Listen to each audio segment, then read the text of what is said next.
Here are more that I started 3 days ago. So I do cover mine with plastic wrap to keep the moisture in there, which aids in germination. Now that they've all germinated, it's time to remove the plastic wrap. So these are ones I started on paper towels. So I think most of them have germinated already. I believe this one is wheatgrass. My daughter really wanted to grow wheatgrass. And I believe this is kale or collard greens. I hope that you guys are having a great weekend. So it's getting chilly up here in the Pacific Northwest. I'm in Zone 8B. So what I'm pretty much doing nowadays is growing microgreens indoors. And I grew these ones here on my kitchen counter, right on the windowsill. So you don't necessarily need to have lighting. You can actually grow them if you have a south-facing window. If they get enough, at least 4 to 6 hours of sun or sunlight or light, they will grow for you, because you only need them to sprout until they get their first sets of leaves, or the embryonic leaves or cotyledons, and then you can harvest them. So this was grown or sown about exactly 13 days ago, and it's about maybe 3 inches tall now. So they grow pretty fast as long as you have good seeds that will germinate. This is the red cabbage. How beautiful that is. So I just sowed the seeds about almost 7 days ago, and they are already 2 inches tall. So you can harvest your microgreens between about 1 to 2 weeks, depending on the variety. Some will take longer to sprout or germinate. For example, cilantro usually takes about 10 days, 7 to 10 days to germinate. These are seeds from my garden, and they're kind of leggy right now, but that's okay because I'm gonna eat them right now. So cilantro is another great microgreen to grow. They contain more vitamin C and antioxidants than the mature plants. So this took about, I think, almost 2 weeks to get this tall, or they're almost about 3 inches tall. So anyways, why I'm growing microgreens is because, like I said, they are more nutrient dense. They're fairly easy to grow, especially during the fall and winter months. It doesn't take that much effort. Oh, and about red cabbage, I just read that the microgreen red cabbage contains up to 40 times more vitamin C than the mature plants, and up to 6 times more vitamin E. Can you believe that? It's also rich in antioxidants such as anthocyanins and polyphenols.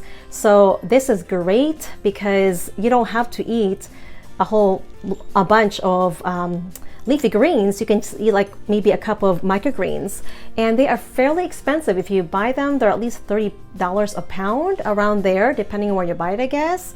But they are used in or used as garnish in nice restaurants, and some people don't even eat them. So when we do go out, haha, I actually eat the garnish. I don't waste, especially if it's microgreens or any garnish. I think they're good.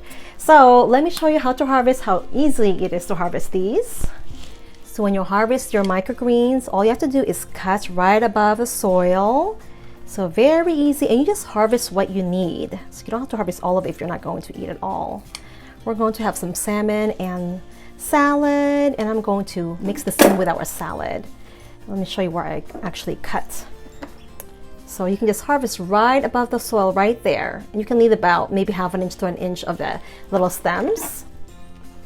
So just like that. Now let's harvest some red cabbage.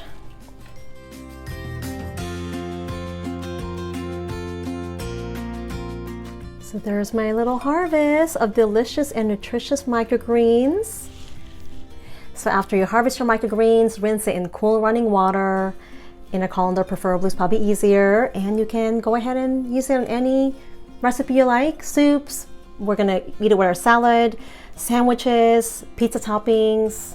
There's so many ways to use microgreens, or you can just eat them the way they are. They are actually packed full of flavor. They're tiny little seedlings, and they are full of flavor. The collard greens actually taste kind of a mustard, peppery flavor, and the cabbage as well.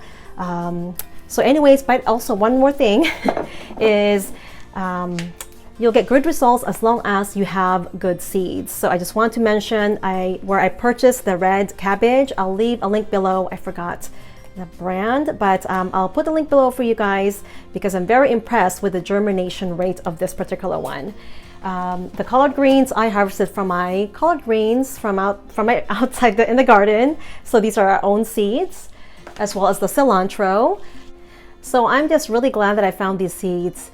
especially when you're growing microgreens, you want to make sure that the seeds are viable since you want them to sprout right away. You don't want to wait around too long for your microgreens to sprout, especially when you're going to be eating them within a week or 2 weeks or so. So check out the links below, and I hope you give them a try. I think I'm going to grow more red cabbage microgreens just because of the health benefits. And I'll also leave a couple articles so that we can read more about microgreens if you'd like to learn more about them. So I hope that you guys found this video helpful, and let me know if you are growing them as well. We'd love to hear from you guys, and stay tuned. I'll be uploading more videos and show you what I'm doing indoors. I'll be setting up my grow room, or my it's a craft room basement, get some lights in there, and we'll see what else I can grow during the fall and winter months. We'll see you next time, and thanks for joining me, everyone. And if you like this video, please give it a thumbs up, and have a wonderful day. Happy gardening.